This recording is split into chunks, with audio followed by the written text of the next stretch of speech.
Happy Tuesday, everybody. It is the day after tax day. I feel good about that. Rodney's cuz he's frozen. 15th. Today is the 16th. Yesterday was the 15th. And I'm still alive. I'm still all right. How's everybody out there? Hey, my name is Andy Elliott. I'm a realtor here in Williamson County, Tennessee, working with Benchmark Realty. I am with my best buddy, Rodney Wilds, loan officer at First Trust, also in Williamson County. If we're talking about stuff and you have questions after the show, or you can comment during the show, but if you'd like to get a hold of us, send us a text, shoot us an email, give us a call. All the information is in the contact information below. Rodney, what's new with you? Do anything fun this weekend? Played a little golf. That was it. Hung out, watched the Masters. The Masters are always like the springtime rite of passage for, it's it's, I don't know, it's a great time. Springtime's here. You see those nice flowers down there. See a great golf course. Spring is here. I'm going to make a confession to you. I love watching golf because I can nap like a champion when golf is. I mean, with all the soft talk and the soft music, and it's like nap time for me. It is. I go out and play in the mornings, usually come back, turn golf on, and I'm asleep in a few minutes. Look who's here. Angie. Look, I got to type this correctly. I always type backwards. Welcome. Come on. There we go. Ange, how are you? Welcome to our California friend. Hope she's doing well. So, we're just going to rip the Band-Aid right off.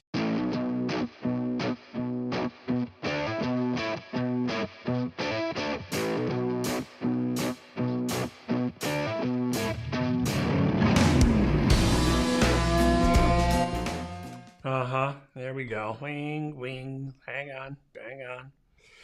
Add to the right. There we go. Here we go. Sift with Pip. Got it. Boom, we're here. Well, Look at this.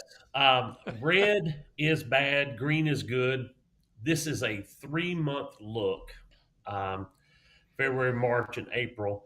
And since, we'll look at since January 16th here, you're about 101.38 there, 101.44.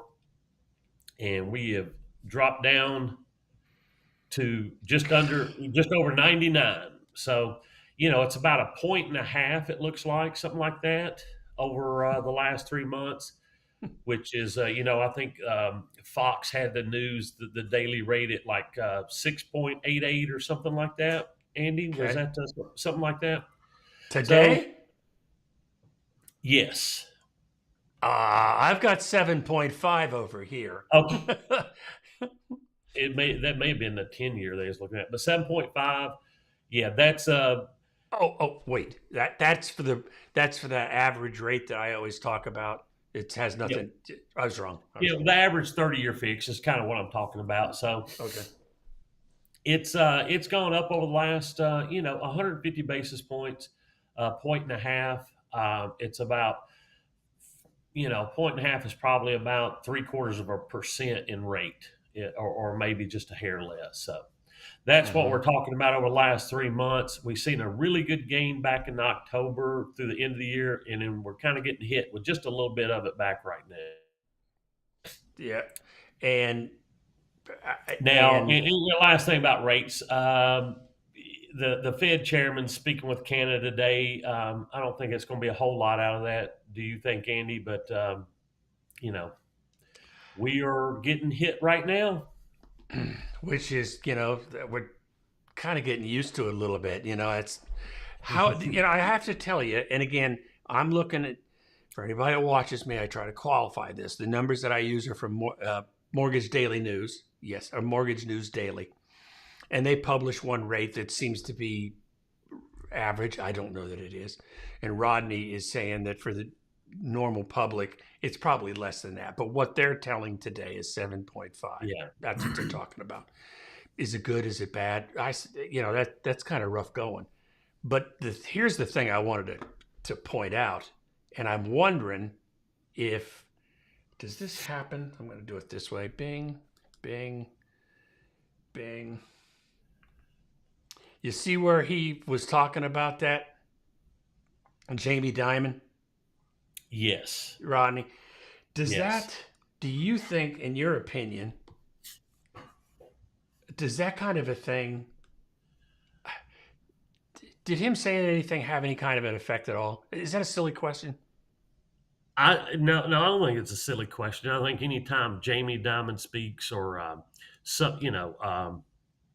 lot of those people, they take, everybody hangs on. Jamie Dimon has been one of the, he's the leader of Chase Bank and has been forever. He's exceptional, as far as leading that kind of stuff. And I don't know. Yes, I think people hang on what he says. Absolutely. I just, because when he said, 8 or worse or whatever the case, he's reading tea leaves. That's universe is above my pay grade. All I'm looking at is the common tendencies recently, like with CPI being up. We're getting ready to talk about, are they going to cut rates? You're hearing more and more every day that I listen to news. I don't watch it every day, but for those that I catch it, the conversation seems to be he's not cutting. That's, at least in the immediate future, they're not seeing any rate cuts for a pretty obvious reason. That would heat up inflation, would it not? Right. Inflation's not where they want it to be. Stubborn, I don't know if they're calling it stubborn spending, but it's, I think now I think now everybody points to the fact the bond, government's spending too much money. Yep. And when they sell the bonds, there wasn't a big bond auction last time, and it took, and that's when the basis points drove up last week, was when, right when that bond auction wasn't as good as it was, good as it could have been, I guess. But, at some point in time, people are going to stop buying those government bonds, and the government's going to stop. They got to be reasonable with their money and get this under control. And when you say not a big bond thing, that means that there weren't robust sales. Is that what you're saying? Right. I think it's the government's legal way of printing and selling money. They just printing money and and letting people invest it, buy bonds. But that's been what I've heard a lot of the, like, when if you look in Jamie Dimon's article, he talked about the bonds. He talked about government spending and things like that. It's less about inflation than it is government right now. The shift is the conversation shifted, in my opinion. All the smart people are talking about, well, it's more to do with government spending and bonds and this and that and the other than the overall inflation. And yet everybody watches Jay Powell for anytime he takes a deep breath, it's like everybody watching out. And so, since we're talking about rates, I thought it would be interesting. And again, I want to say, I don't have any judgment on that. Is it high? Yes. Is it good or bad? I can't judge just yet. I don't know. If I'm trying to buy a house and somebody's saying 7.5, that's not what I'm looking for. But they'll come around. And we've looked at your chart, and we've bounced around. It just happens to be we're getting some bruises today. But my point is, and what I want to mention and take off on this, and this is going to be a little different for anybody that's watched us before. I'm going to break this up a little different. I'm going to play a video, some sections, and then Rodney and I can kind of react to that. And the question on the table is, what will happen if the rates go down? So let me set this up. We got this. Yes, we got that. Here we go. All right. In the meantime, I do want to get the impact right now we're seeing in real estate rates and market rates, mortgage rates, because of the backup we've seen in some of these other rates, like the 10-year note. Now, there's a little bit of a delay effect with the backup in that and what's happening on the 30-year fixed rate front. It did move to around. I see where you're saying you got the 6.88%. Others argue with the backup we've seen, it will be well over 7%. Bill Pulte Capital CEO, his thoughts on that. What do you think, Bill? I think that inflation's here to stay, Neil. I think you're going to have mortgage rates are going to be high, and I think that housing prices are going to continue to go up. Neil, if what President Biden said yesterday, he said that there might be a tax cut, not a tax cut, a rate cut this year. If that happens, Neil, I think you could see housing prices go even higher. So by that So tell me what you feel about that, Rodney. I think we've been kind of singing this song for a while. Yes, I'm right. If the what he's saying, if the rates go up, house prices going up. I mean, if the rates go down, prices are going to skyrocket. That's what Barbara Corcoran was saying as well. Is that if those rates start to get lower, basically what we've been saying about pent up demand, people are going to start coming out of the woodwork and buying houses left and right. Let me continue this argument. I think that a rate cut, whatever people think of the justification of that, it could be a little inflationary here. But what do you make of it? It could be very inflationary. And the problem is if you don't own a home and you don't own a home right now, you're going to have a two-pronged problem. Number one, you're going to have inflation, which means that just by time going by, the inflation, the cost of the house will go up. The other thing is if the Federal Reserve comes in and, let's say, helps out a politician before an election and reduces rates even with a high inflation. Did you catch that? Yes, I did. Yes, absolutely. If Bill's kind of shooting straight there, if they make adjustments to help out a politician, print, you could see those home prices go up, in my opinion, 5, 10, 20%. Jeez. That would be just insane, Neil. You would start to have a buying frenzy again, much like during COVID. So I think right now the good thing is that mortgage rates are high, but if they lower those rates, those prices could skyrocket again. Indeed, a lot depends on those rates, to your point, Bill. And I caught up with Barbara Corcoran on this very subject, and what she says are some of the seminal inflection points she's looking for real estate in general. Here's what she said on the matter. This is from Barbara Corcoran. If rates go down just another percentage point, that's what I'm hoping for by year, and prices are going to go through the roof. And the reason for that would be around 6%, get to that level. Because everyone will come out and buy. There are probably 10 buyers on the sidelines waiting for interest rates to come down that are actually active in the market. So everybody's going to charge the market. Now, I'm going to go back to this. So, Rodney, here we are. It's between rock and a hard spot. Well, I mean, come on. I mean, it's like I agree with it. But when they say things like people are going to rush and crash the market, I don't think that's the case. I think they're correct in prices were going to go up. Like, we still have an inventory problem. The inventory problem has not been resolved. Okay. They're trying, a lot of cities and counties and blah, blah, blah, where we've talked about that. But if the rates went down right now, people would enter the market. But I think home sellers would enter the market as well. I think these people are the ones that's been on the sidelines, and all the people that's just saying everybody's acting like everybody's going to be buying without a house to sell. And I'm like, that's just not going to be the case. You know, that's a really good point. That's a really good point, and it seems that's like why I'm on this show, Andy. That's why you get the big dollars. You can pull anybody off the street and fill this seat. You know.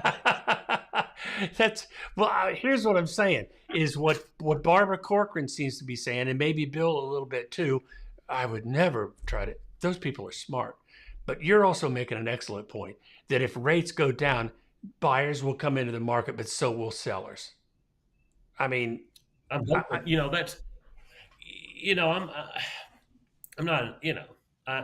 I am a market person, but I may not be a market expert.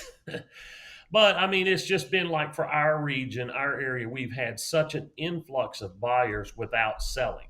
We've had people moving in, 100 people a week at a time, right, for the last several years.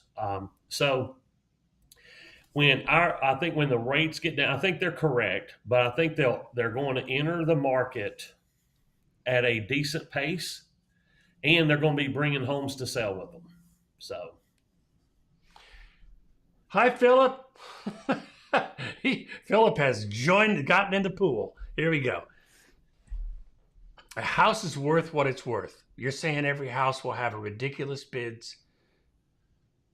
It's what can be afforded by regular buyers. Aren't the big hedges and corps out of it? They seem to be out of it because the market's not skyrocketing. Yeah. They're pretty, they're just using sensational words, thinking, just saying how big of a boom it's going to be in. But they're not saying anything new, everybody's saying our houses are going to increase in price to the end of the year anyways. Like nobody's predicting them going down. Well, we've had a couple of, but remember we went through those 48 thing and there's like half were saying up and half. Yeah, but the majority of the people are saying that since the limited inventory, that's going to be extremely hard for our market to go down. Right. In some However, I'm gonna flesh this out just a little bit though. I don't know that I'm saying, but what's being said is every house will have ridiculous bids. It's what can be afforded by regular buyers. I get it. Those are two thoughts. Think about what happened during COVID.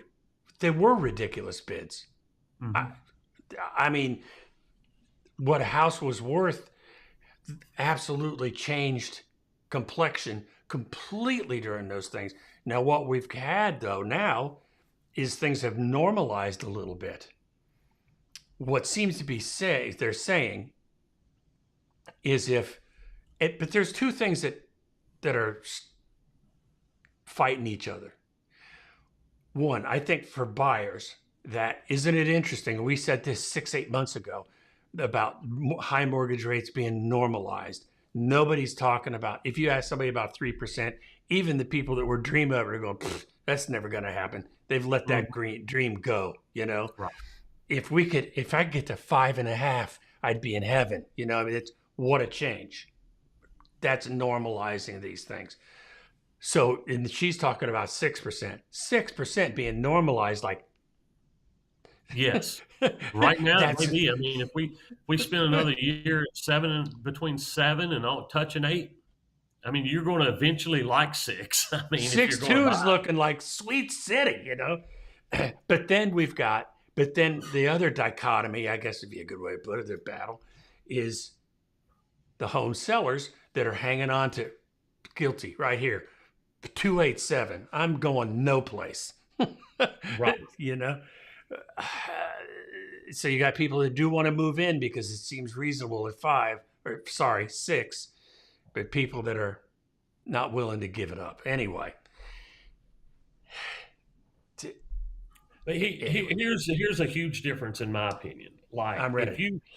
When somebody's buying, you take it, they're buying back in the 2020 time, rates were extremely low and people were coming in and paying well over bid, 21 or whenever that was. Mm-hmm. So every good house that was, price or it didn't even have to be priced right to start. Every good house, appealable house that got offers on them, multiple bids, tended to go over list price. One, I don't think we're going to have that kind of inventory crunch as we did with 2.5%, 3%, 3.5% rates. Okay. And the reason why is that somebody's willing to overpay for a house when they're financing it at 3%. Mm-hmm. They're not willing to overpay for a house if they're going to finance it at 7%. Good I point. just don't see it happening. So I think that's going to be a huge difference because the people are buying it, they're looking at their payment, right? I mean, it's what they can afford. I mean, right now I'm looking at buyers are like, I really, really don't want to pay that much, but they like that house, right? So they kind of got to step down, in houses they're looking at to afford the payment.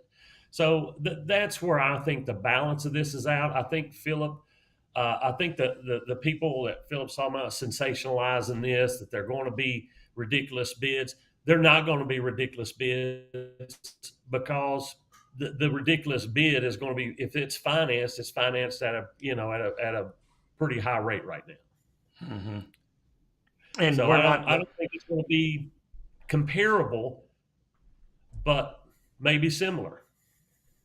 It's similar in that there's going to be people wanting to buy houses, but they're going to be, what I'm seeing, buyers, they're being way more careful. Where, I mean, it used to be, they'd bid so far over the price. It was, we had those appraisal gaps and all that. God, what a mess! Oh, yeah. What a mess that was. Yeah, I haven't been seeing it. Right. We're not doing that right now.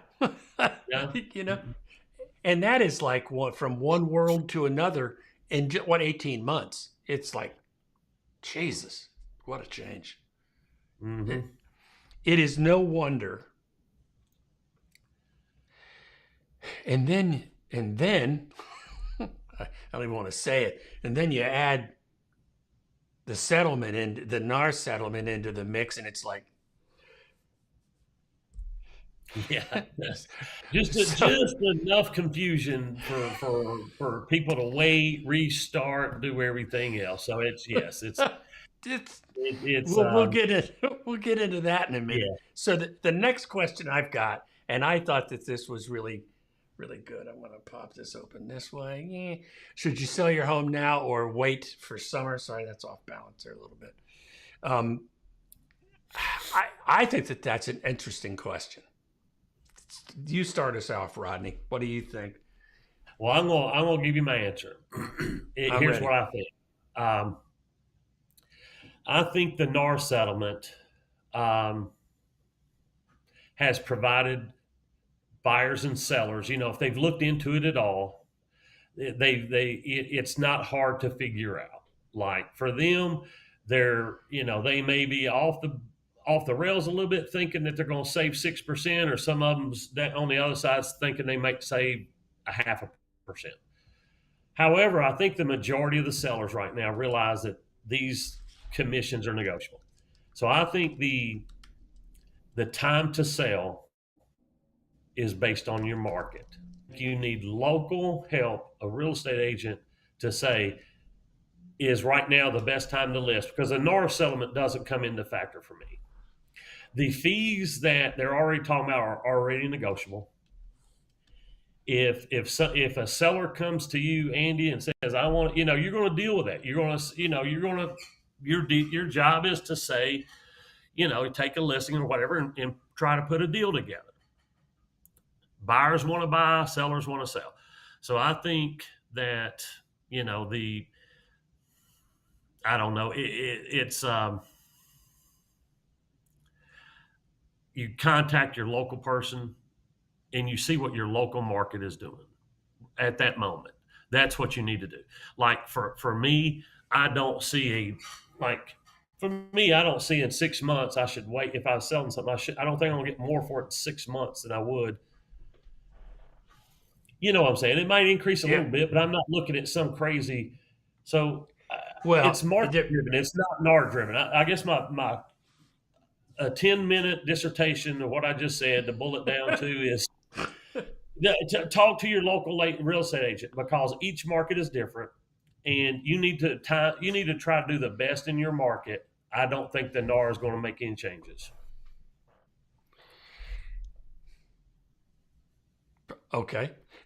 I don't think the NAR settlement. If you save 1% later down the road, you can save it now. Is what I'm saying. Right.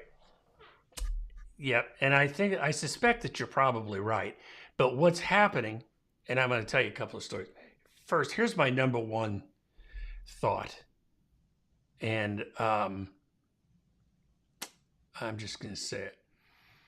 Whoever you are, wherever you are, if you want to sell your house, fix it up relative to the neighborhood, make it commensurate to the neighborhood. Just if the neighbors don't all have courts, you don't have to have courts. I'm just saying make it equal to the neighborhood, but price it correctly. I don't price it correctly.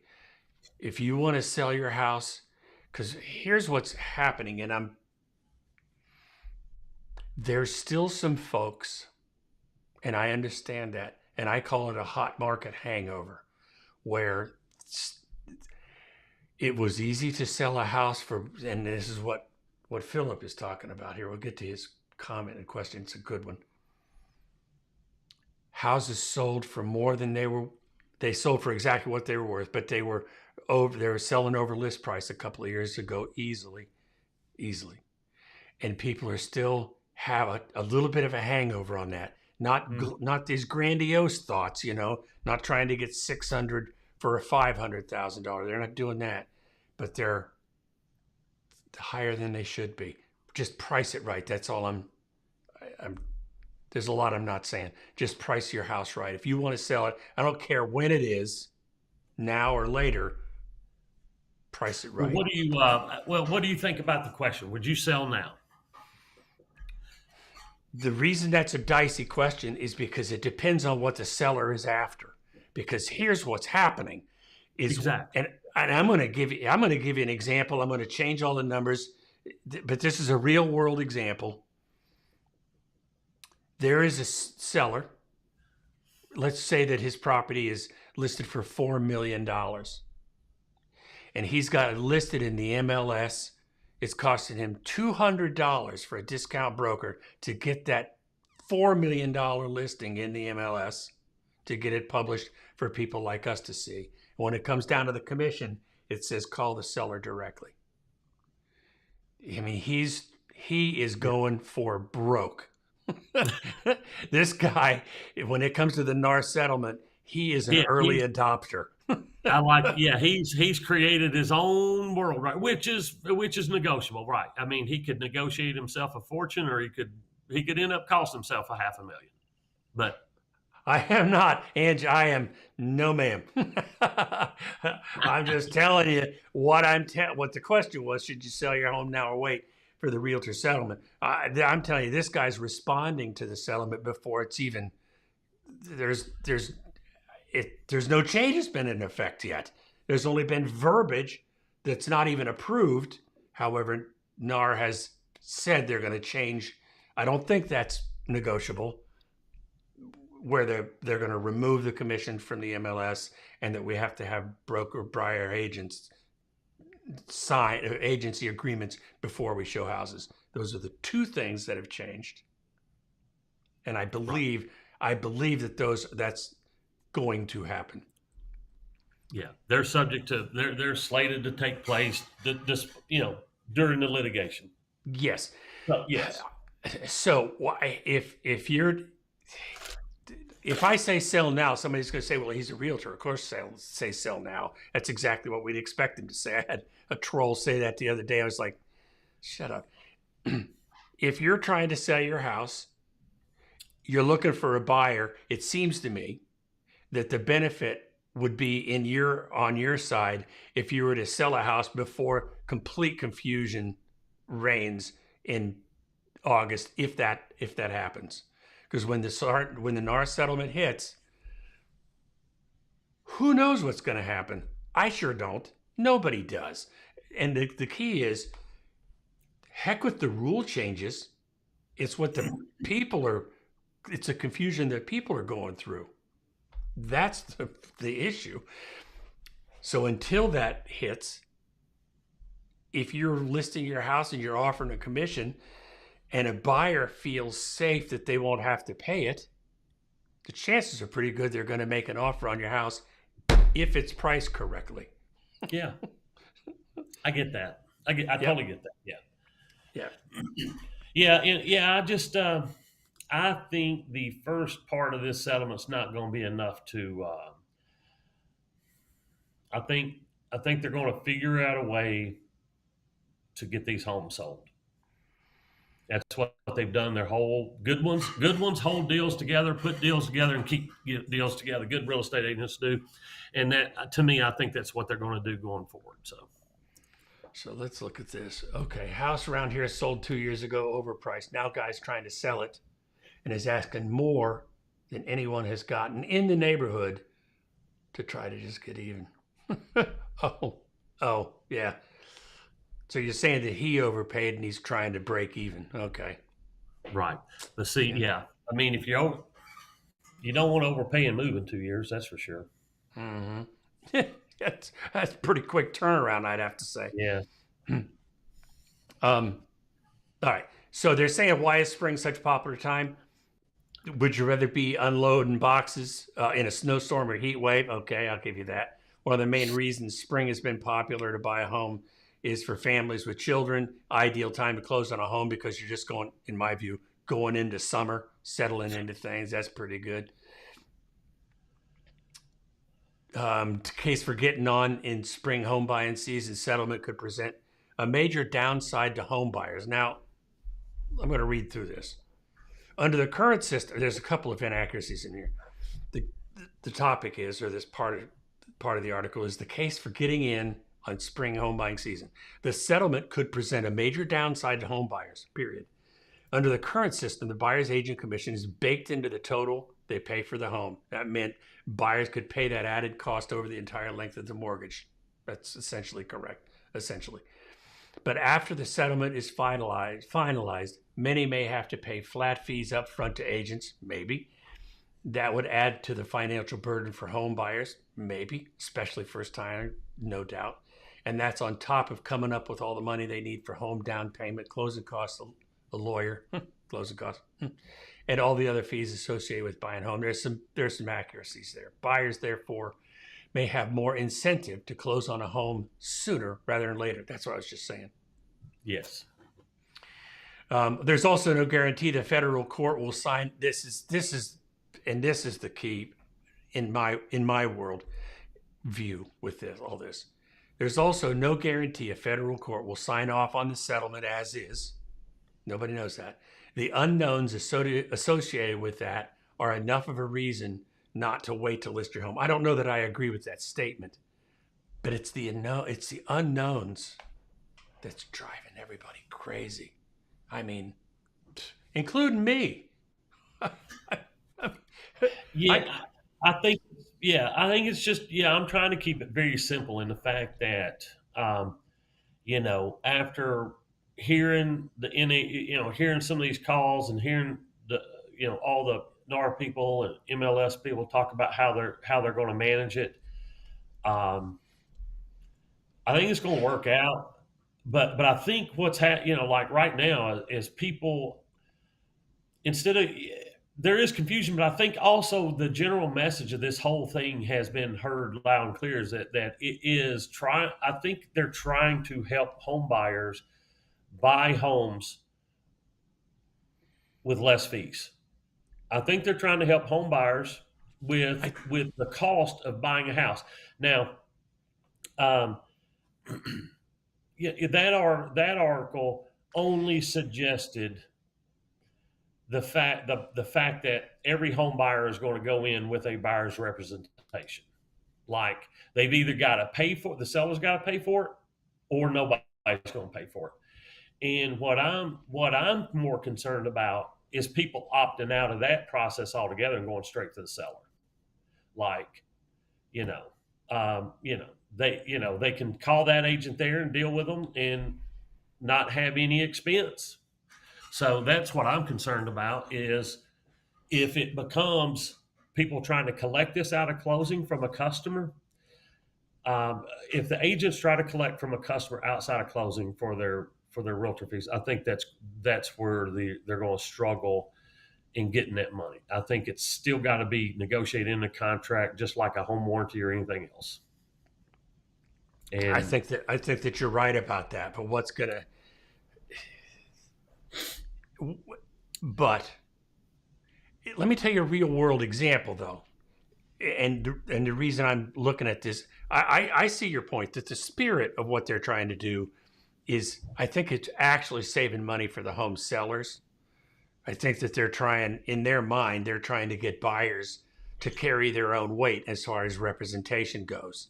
I think that's what the whole lawsuit is about, is that home sellers, these people that sued, felt as though they were being taken advantage of without looking at the big picture. The big picture was that it worked really well. Yeah. And the Or jury's just out. fine when they bought. Yeah. And when they, correct. Yeah, they didn't sue when they bought, That's a really good point. Isn't that an interesting? Yeah. So smart. That's so smart. But the real world example, and this is what I can tell you, as a professional, when I call a seller and say, what are you offering for compensation? And then they say, well, I'm not sure yet. I've not been there before. Yeah. And I had, anyway, that's the real world example. What I'm trying to say is that's why there's so much confusion, because nobody wants to get on the phone, call a guy and say, what are you offering? Nothing, get lost, click, Right. Am I going to sell that house to the buyer, and how do we handle that? And that's where the confusion is coming up. There's somebody that I used to work for, and I'll say it that way. His name was Terry DeSelms, an absolute champion of a person and a business person, and so smart it just make you feel stupid. He was really smart. And I called him yesterday on this whole thing, and we just talked probably 15 minutes. And he had the script. He had it down. I mean, of course he did. I would not expect anything less. oh God. I don't know if I'd call him retired or whatever, but he's probably not, out in it like he has been in his career, but. Oh, he's just I'm not surprised at all of that. Yeah. and his take on it, and I don't have any problem sharing with it because it's just what it is. He said, while everybody in the world is off yelling, the sky is falling and panicking and falling apart and talking to their clients like, I don't know how we're going to do this. He said, here's your approach. This is no big deal. This has been like this forever. It's just a slightly different way we have to explain it. And here we go. That was it, Yeah. Cool, calm, no big deal. We can get through this. And he's really smart. Yeah, that's But until that happens, you still got to call that person and deal, the seller, and deal with it. So, golly. See, I'm hoping they do that change like in NMLS, because it's the whole calling the seller thing, I think, is what they want to get away from is if they put those things in MLS, it'll just be meaning that a sales concession or it's negotiable. Basically, they got a couple of those boxes that they're supposed to put in there. So, well, they're going to have what I think is a concession box, but it can't be. It's specifically not allowed to be attributed to a commission. It's right. If it's X amount of dollars, it can be closing costs or whatever, and it's not specific to commissions. Right. And so you still have to find out. If I'm a buyer's agent moving forward, I think you just have to make your offer the best you can make it, like with any other offer. Yeah. It's no matter what they say in MLS, I would want to see it and try to buy it. I don't care about remarks. I would put it in there and make my offer and see what happens. And the fact of the matter is, for anybody that's watching this, what we're going to be facing, and this is kind of where I'm coming from, having to face it like I did the other day with this guy. I was almost, like, you're spending $200 to put a $4 million house on a market. Shut up, come on. Which but again, he has every right to do that. Yeah, sure. But what we're going to be up against, all of us, is there's going to be some folks like that. And so where it used to be relatively smooth, relatively, mm-hmm. from place to place and from transaction to transaction, there's going to be a few of them that are a bumpy road. You're going to have to go back to the seller, to the buyer, and say, they're offering nothing. If you want this house, you're in for 3%. And that's where, golly. Okay. Let's, there's so much on this that I'm tired of the NAR thing. I'm just tired of it. So let's talk about couple of things. Here we go. Here was something that was surprising. This is off the cuff, Rodney. I don't expect you to chime in on this, but in the U.S., the housing market in March declined, so it slowed down. I think that the settlement stuff is having its effect mentally on everybody. I think not everybody, but there's a lot of people sitting on the sidelines waiting to see what's going to happen. What do you think? Yeah, I do think the bigger message is getting that it's designed to try to reduce cost of the entire transaction. So I think buyers and sellers may be, I don't know, excited for this. You are? I mean, it's a significant. Basically, when they're coming out and saying instead of it just being a kind of the way it is, it's always been this way, 3 and 3.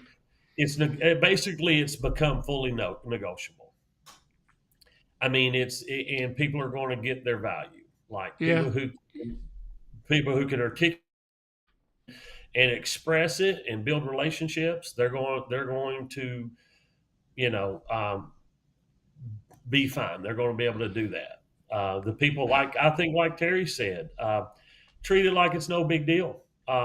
Listen, here's the change is we just have to have this signed before you go out, and do all that, which is difficult. I ain't saying that part's easy. That'd be the most difficult part, but I think it's not, I don't think it's something you can't overcome. Well, but here's the option. And this is what he and I came up with, because I've been trying to think this through for a month and a half. The only good solution that I could come up with is that you just have to limit the buyer agency agreements. You just have to limit that to have them be obligated for 3% over all of the houses that you look at. Is if it was a stranger or somebody I just met 2 minutes ago, that's a lot to ask. To have them be okay with paying 3% if the seller wasn't. That's a lot to ask. But you can say over this weekend, we're going to look at these homes and we have a buyer's agency agreement that expires Monday morning or whatever. You can do multiple buyer's agency agreements is what I'm getting at. Yeah. I haven't thought about that. Yeah. Yeah. I can create 50 different buyer's agency agreements on the fly to make it legit or legal, because the fact is, if somebody doesn't like the way it's written, and this is something else that Terry mentioned that it wasn't made obvious until he said it. He said, if you don't like this one, nobody else can show you a house either. The only way you're getting into a house is through a buyer's agency agreement of one kind or another. Right. And so where buyers used to, and this used to be, I know people who have experienced this, a horrible thing, they'd do an end run. You'd show them 20 houses and then they'd quietly run off with their some friend or whatever, Right. Yeah. And they do an end run. But now they have to have a buyer's agency agreement with me or somebody, Right. So, right. Yes. So I told Terry the game is going to be, who is it that can make the buyer's agency agreement the least threatening is going to be the one that wins. Yes, I couldn't agree 1,000,000% with that one, because it's just hard. I think it's just going to be hard to tell a first-time home buyer, hey, you got to come up with it. I'm thinking it's like the agents who say, listen, I'm going to work with you, but we got to get, the sellers obviously got to pay this fee, when we negotiate it. So it's just it's going to be weird. And I think I agree, and we'll move off of this, but that was a great sideline there. I agree with you. The two views that I have of this is, for me as a professional and for 1.5 million others, Terry made another prediction too, and I hope he doesn't mind me using his name. I just love him to death. Ultimate respect. 40% of agents would get out of the business by the time the year ends, was what he was predicting. 40% is a lot. Yeah, I think we're over 60% now.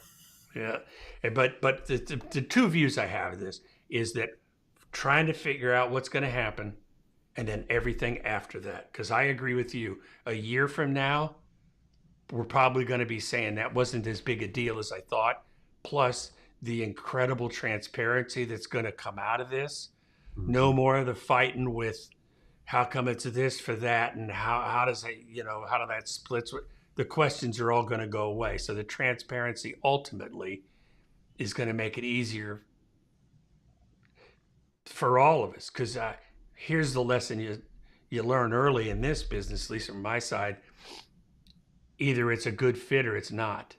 And it's better to find out if it's not way up front. And I think the buyer's agency agreement is probably going to pull that forward. They wear you out? If I warn you out?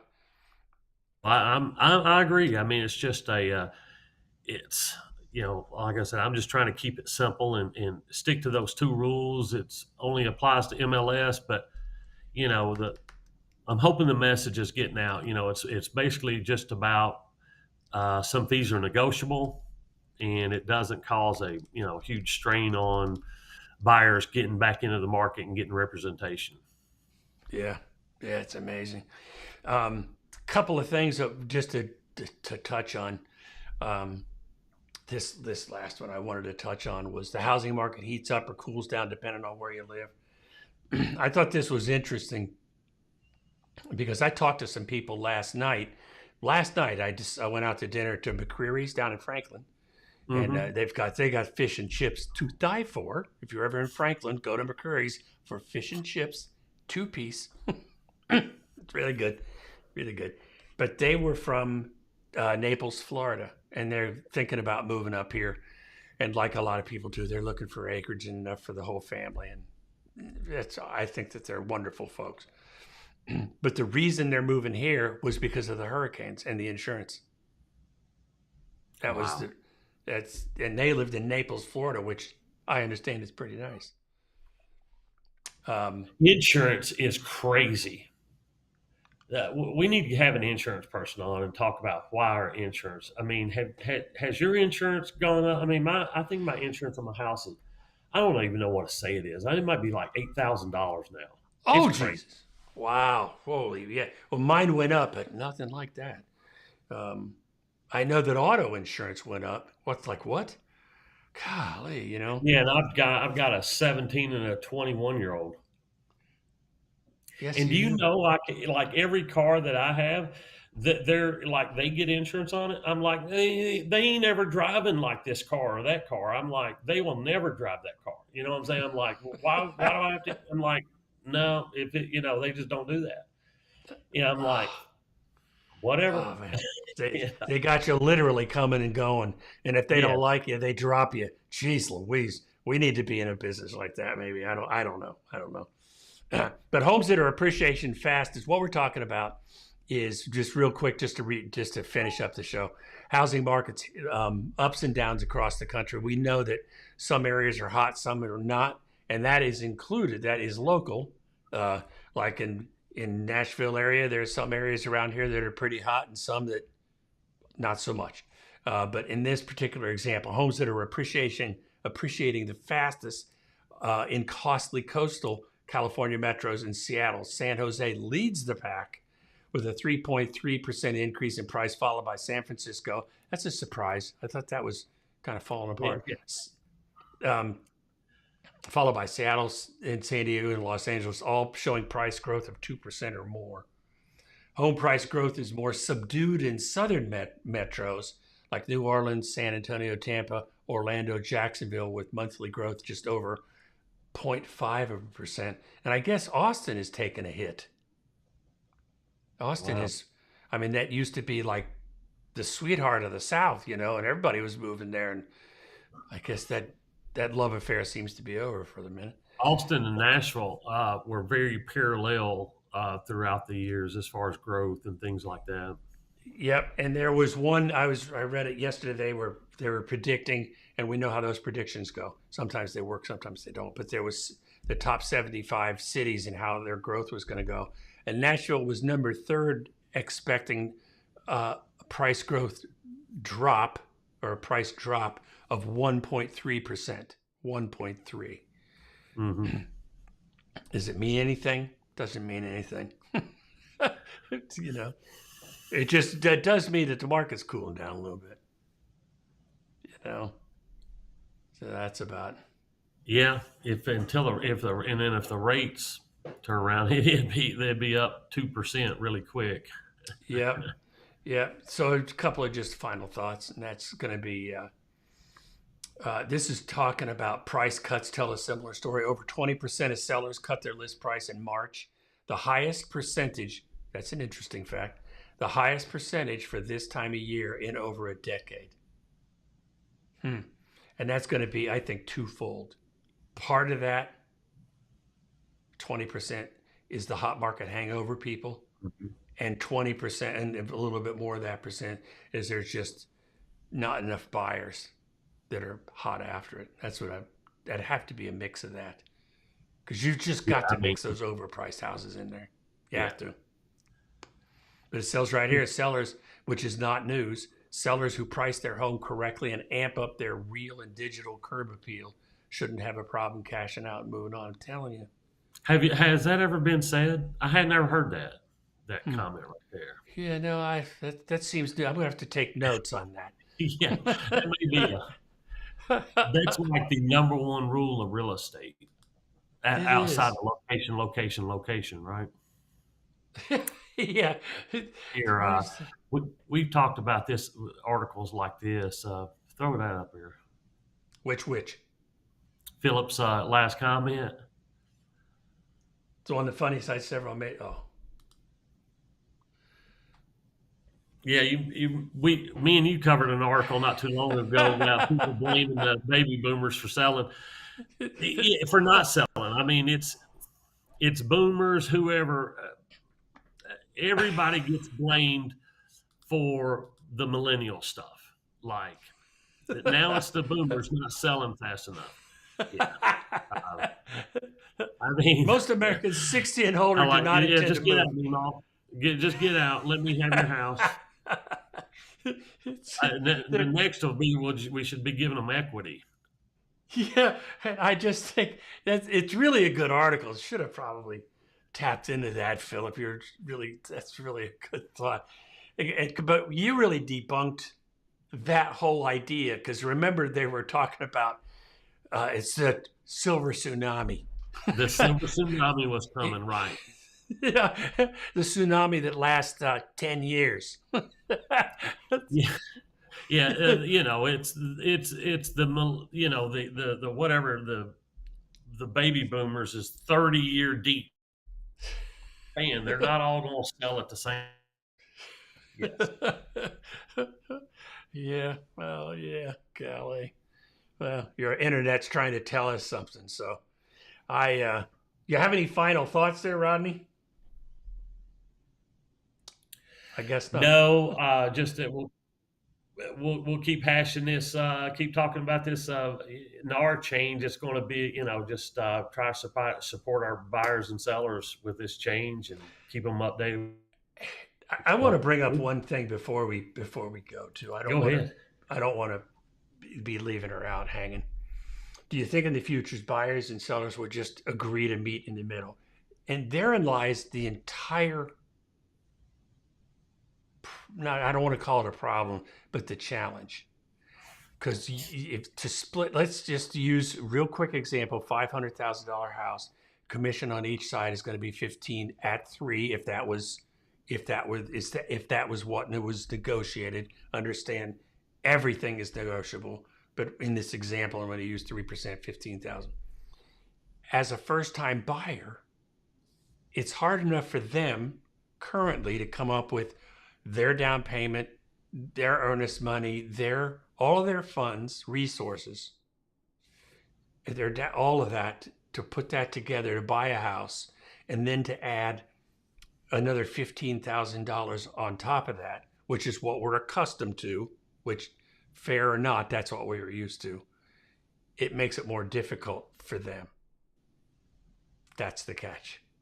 And so we're going to, and first-time home buyers, they probably represent somewhere around 30%. I could be wrong. I have to look that up, but it's a pretty high percentage. And there's really 2 or 3 categories of first-time buyers. Those that are really prepared, they had good teaching and training, and they've got their money stashed away, and they're ready to go. And they've talked to their lender, and they know what's what. They got their finances together. And then there's the first-time home buyers that are kind of coming in on a wing and a prayer, you know, that maybe aren't set up quite so well. Those guys are going to be hurting. Yeah, I just is that wrong? To answer a question, well, I think, you know, future buyers and sellers will just agree to meet in the middle 50-50. I don't necessarily think it's going to be 50-50, but I think that sellers are still going to pay buyers commissions. There is no chance on the face of the planet that I think, I could be wrong. Okay, I've been wrong before, so I'm going to write that down on the board. There's no way people are paying when they're going out and buying. Like you said, if it's a first-time home buyer, 99% of these people, Andy, that like they physically don't have the money to do that. Correct. So if they're going to buy a house, they have got to have it come through a similar way, similar fashion that it's always been, is that it's just negotiated in the whole deal where it ain't coming out of their pocket. So yes, to answer Angie's, yes, I think the really good houses and sales and things like that may land further on the seller side than 50-50. But I think that buyers and sellers will come together and make this happen, because what I think the agents who try to collect this out of pocket, unless they're in a different market than I am, I think they're going to be, they just can't afford it. The buyers, especially buying, you know, 300, 400, 500, they don't have the extra money to pull out of cash. Mm-hmm. It's just $15,000 for at $500,000, 3% is a lot for them to come up with on top of. But I think it still has to come from the seller. Yeah, and I think that you're right. Ultimately, it'll probably, my bet is it'll look pretty similar to what we're used to. I'm suggesting, and I think what is probably on my heart is there's going to be a couple of months in there where everybody's going to be trying everything to get away with everything they can. You know, there's not going to be a lot of people greasing the wheels to try to go along to get along. Initially, they're going to try to be grabby and grab for everything they can. It's just human nature. Sort of speaking, the Pandora's box been open about negotiations. And they've basically said, you know, the realtor fees are negotiable, and it just needs to be negotiated in the contract. It's you know, there may be, you know, like we did get a realtor on the podcast from LA or something. They may say, well, yeah, all my buyers come in and pay me a $300,000 check the day they sign this buyer's agreement. And I'm like, yeah, I've never heard of that, but they may do that in LA or something, right? Or I've got a guy. But I'm like, Kobe. Not happening here. I actually know I have a good friend out in LA that's a big time agent out there. Maybe we'll pull him in for a segment. Rodney, thank you very much. Angie, great questions. Philip, as always, you are just such a smart person. All of you are so smart. I just love being around you guys. Any final thoughts there, Rodney, sir? No, Angie, Philip, thanks for y'all's comments. Appreciate you tuning in today. I think that is it for me. Where is my outro? There it is. Found it. See you next Tuesday.